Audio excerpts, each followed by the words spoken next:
All right, we're going to continue with our media availabilities here at Phoenix Raceway in advance of Sunday's Can-Am 500. We are now joined by Denny Hamlin, driver of the number 11 FedEx Ground Toyota. Denny, you are 5th on the playoffs leaderboard right now as you go after that final spot in the Championship 4. Just talk about your approach as you come here to Phoenix this weekend. Same as any other weekend, we come and try to win, and obviously, we would probably, as the race plays out, you got to see where you stand, where your competitors are, whether you need to hedge your strategy towards having to go all out for a win or finish badly, or you just try to finish the best you can and hope your competitors are far enough behind. So I think it's tough to say what the right thing to do is, but we'll just throughout the next 2 days just try to make our cars faster and faster, and if we can do that, then it'll take care of itself. All right, we're going to open up to questions here. We're going to start right here with Jeff, right in the middle.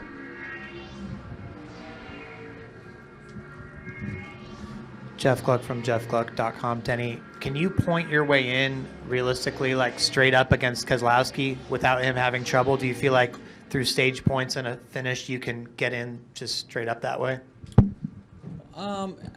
We beat him by 15 points last week, and he only finished 2 spots behind us. So, it's possible for sure. It just depends on how the first part of the race plays out, honestly. All right, we're going to go to Dave, Jenna, and Wolfgang.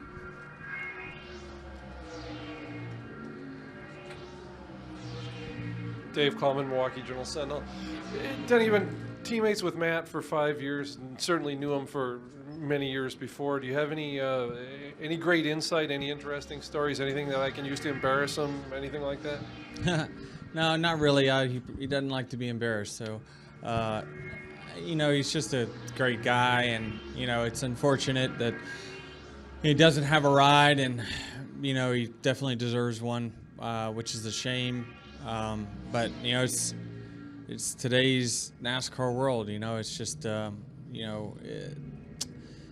being talented and playing at a high level at this sport doesn't guarantee you playing time. In other sports it does, because it takes financial backing to do it. That part of it's tough. I'm sure that he would still like to run more. I know that he has a desire to still race, and we know that he can compete for race wins every single week. And unfortunately, a guy like that will be sitting at home next year. We'll go to Jenna, Wolfgang, and Claire.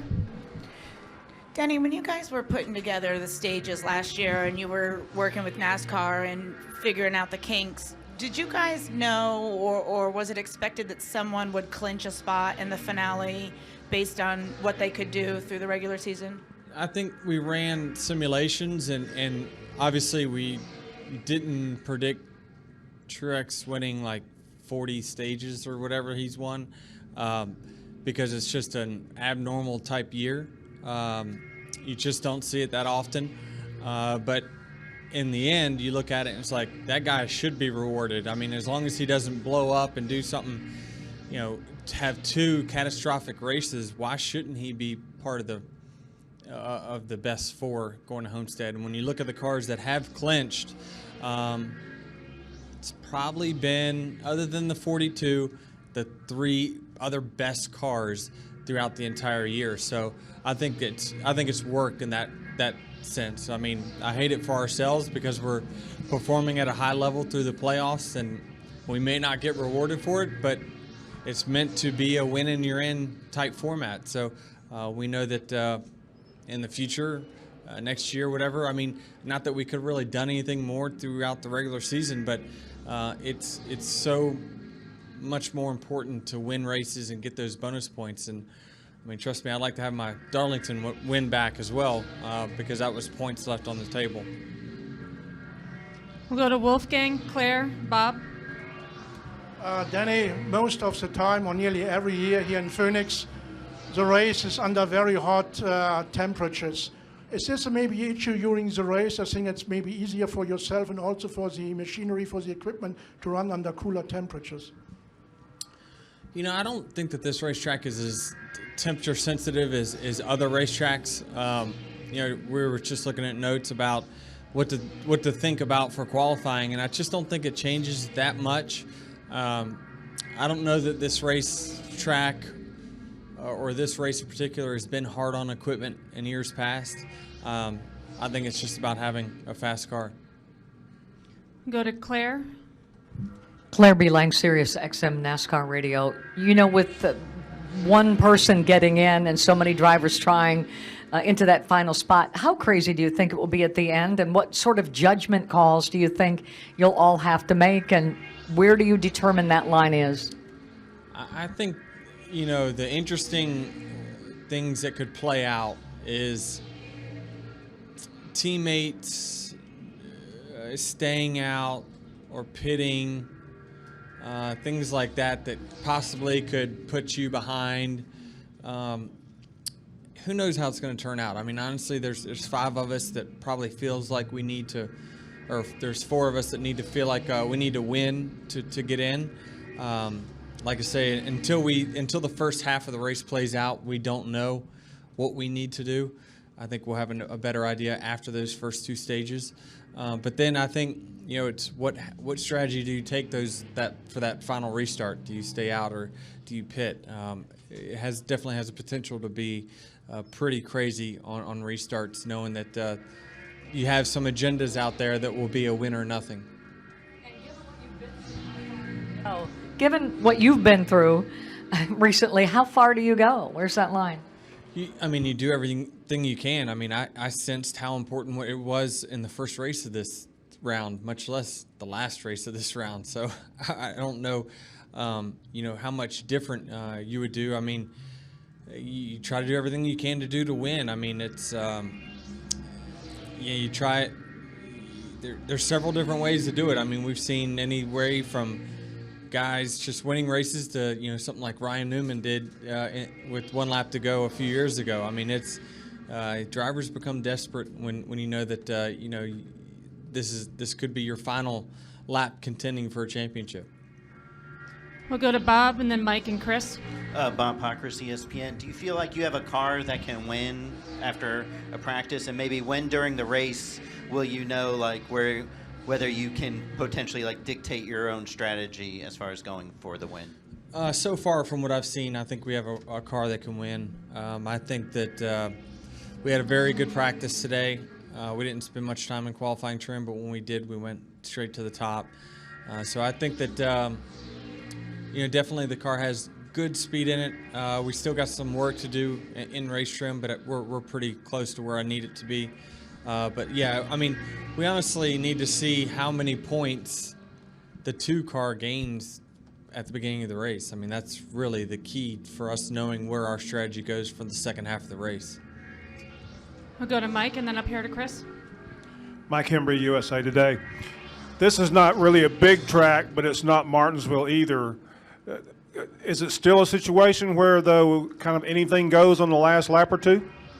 I think you'll see, drivers doing desperate things for sure. I mean, to what extent, I'm really not sure. I think it just depends on the players that are in the game at that point, and how late in the race it is. We'll go to Chris and then to Dustin. Chris Knight, CatchFence.com. Denny, with the importance of stage racing we're seeing becoming a factor towards the end of the season, do you think that offers a potential for stage racing to be more in, racing better next spring or in the summer, knowing that how crucial those stage points were? Because it seems like some of the drivers just and the teams talked about that they didn't see the importance of stage racing until almost it was too late.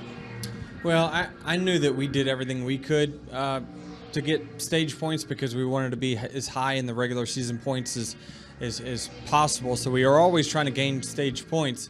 I think we just struggled with speed for most of the year, and so we weren't able to capitalize getting enough stage wins. I think we only had 3 stage wins throughout the entire year. That's just, it's just not enough. You got to have more than that to be competitive this late in the season if you're not going to win races. So I think I don't know what we could do different other than just really try to be better through the regular season, be faster to give ourselves an opportunity to win stages. We'll go to Dustin.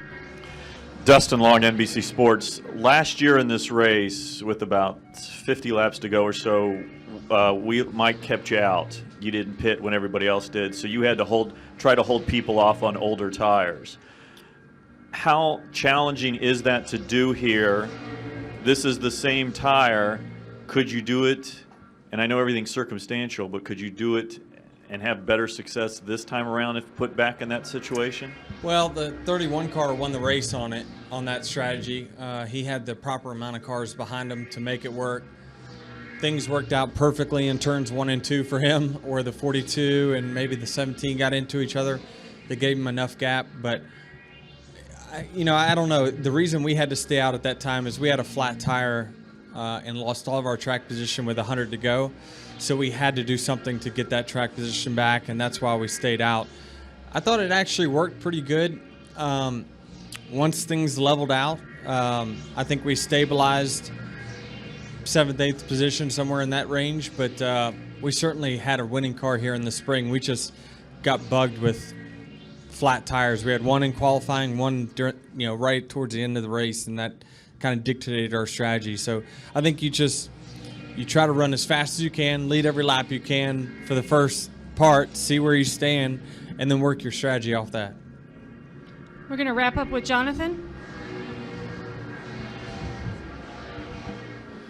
Denny, if you think back to 2010, I think this place left a pretty bad taste in your mouth. If you could come in here and either get a win in advance to Homestead or point your way into Homestead, would that kind of take a little bit of that taste out of your mouth? Do you seek validation at this track since that race? Not really. I mean, I don't hold a grudge. It's not the racetrack's fault, 2010. I mean, we were dominant here in 2010. We just had bad fuel calculations, I guess you could say, and it just didn't work out for us. And so I definitely don't hold any grudges to the racetrack. I love coming here. It's been a great racetrack for me. I've raced my way in at this track after 2010, so the score's probably even on that. All right, Denny, thank you for joining us. Good luck on Sunday.